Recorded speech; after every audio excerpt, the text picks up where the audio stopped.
What do we have today?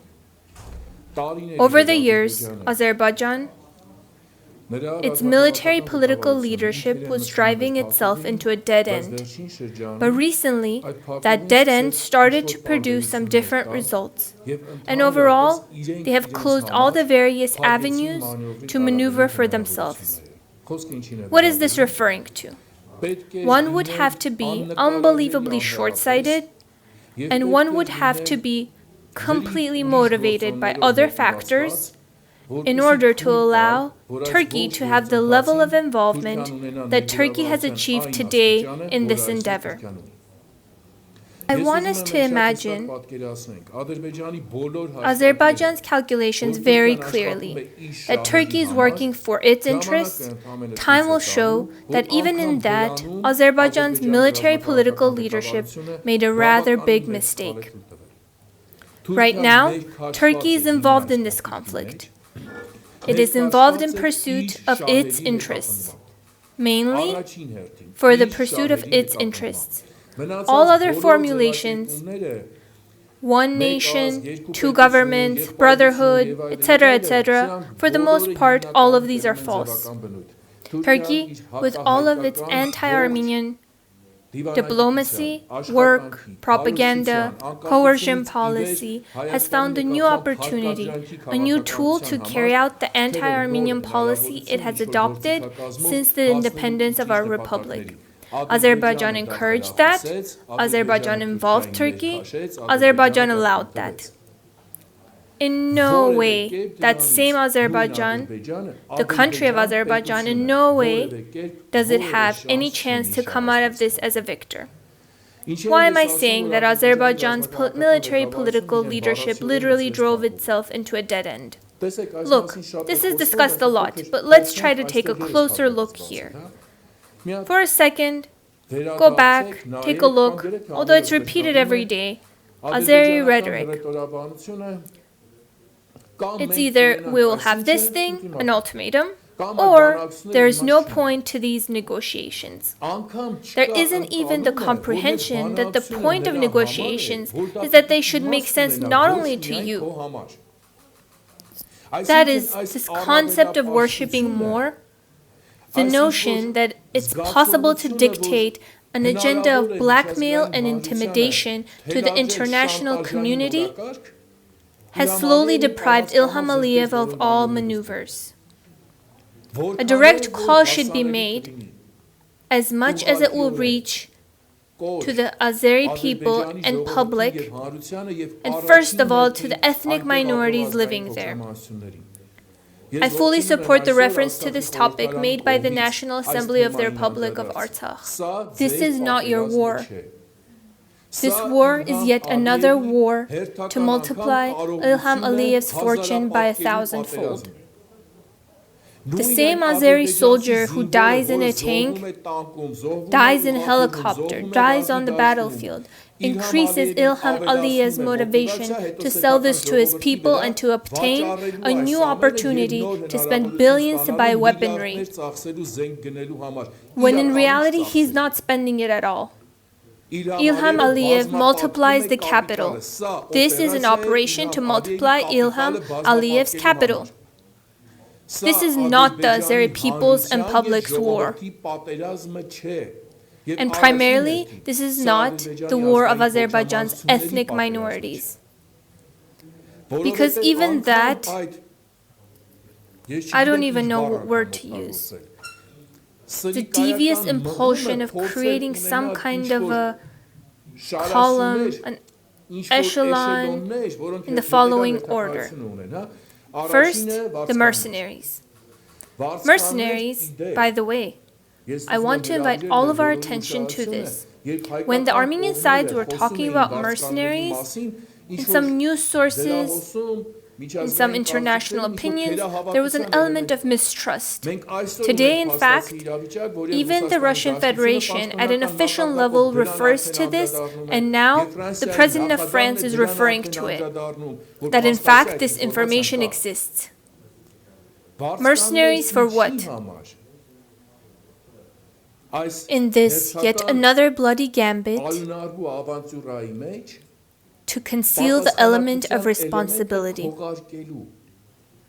There is no need to answer for the death of a mercenary. They can be used as cannon fodder, which Azerbaijan's president is blatantly doing. Second echelon. Employing the quote-unquote subtleties of mobilization, and first of all bringing representatives of ethnic minorities, especially the most active ones, to the battlefield, and once again turning them into cannon fodder, thus solving various adjacent and various internal political problems. People of Azerbaijan and ethnic minorities, this is not your war. Let me repeat, this is a war to multiply Ilham Aliyev's capital 1,000-fold. About Turkey's involvement. In these couple of days, we have officially established, and it has become clear for everyone, that mercenaries, representatives of various terrorist groups, people who have gained experience in the hottest spots of the Middle East, literally criminals, are involved. I'm confident that within a couple of days, it will be documented and everyone will finally comprehend that the mediator and supporter of this endeavor is Turkey. That over the recent years, with its politics in the Middle East, Turkey has directly created the so-called power centers, terrorist organizations, and has now once again solicited their services. How else does involvement look like? I'm confident that's also going to be documented. I have no doubt. The next circumstance. What was Ilham Aliev hoping for? That the Armenian people globally, let it be Artsakh, let it be Armenia, let it be the diaspora, will not stand behind the army? They had the impression that even if there are different domestic political disagreements, etc., that this will not indiscriminately unify everyone to stand behind the army? That's a gross miscalculation. They thought to capitalize on imaginary disagreements between Armenia and its strategic partners and use that now.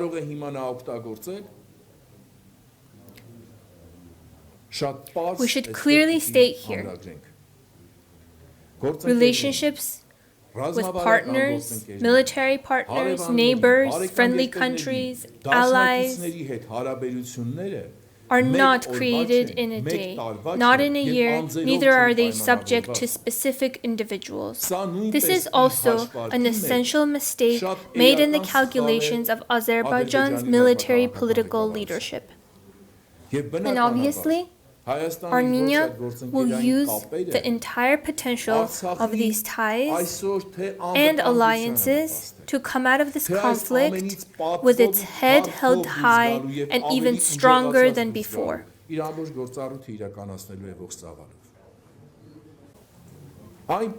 Once the sides return to peace talks and negotiations get back on track,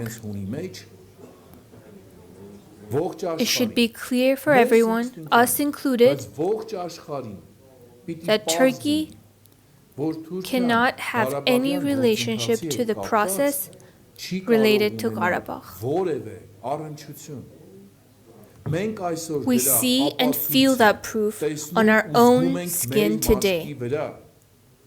From the co-chairman of the Minsk Group to the Minsk Group, all member countries of the OSCE, the UN, it must be visible for everyone that Turkey and the Karabakh settlement process should have zero relationship with each other.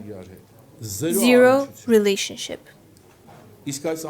And all of this must have just one logical result.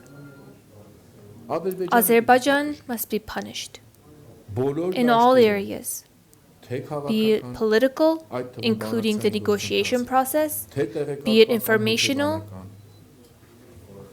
psychological, be it, I hope, militarily. This will be the most logical end for yet another provoked war. And of course, our international friends must comprehend fully that this is not an escalation. We are dealing with a large-scale, yet another provoked war. And our international partners should have two more things in mind. First, that in the blood being spilled today, they have their share of responsibility. All of those unaddressed, polished, leveled statements which were being made back when Azerbaijan was already showing on the informational level by its political behavior and standing that it was preparing for a new gambit.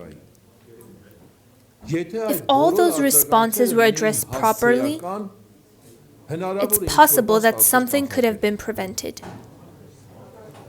But the international community is still incapable to imagine that there is a military political leadership with a mental disorder which perceives silence as encouragement.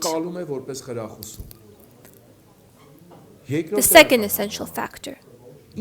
What more needs to happen for everyone to realize that the only path to ensure the existence of Artsakh is the recognition of Artsakh's independence as soon as possible. What else needs to happen? How many more times must Azerbaijan make such attempts? How much more blood must be shed for this to be understood? And I think that the incidents taking place bring that day closer. And I think that the boys sacrificing their lives, those who are wounded, who put the most precious on the scales of this fight, bring that day closer. I am sure of it. I believe in that. And I just want to finish with a simple expression. All of us together, and each of us individually, need patience today. Patience which paves the road to victory. Patience and victory to us.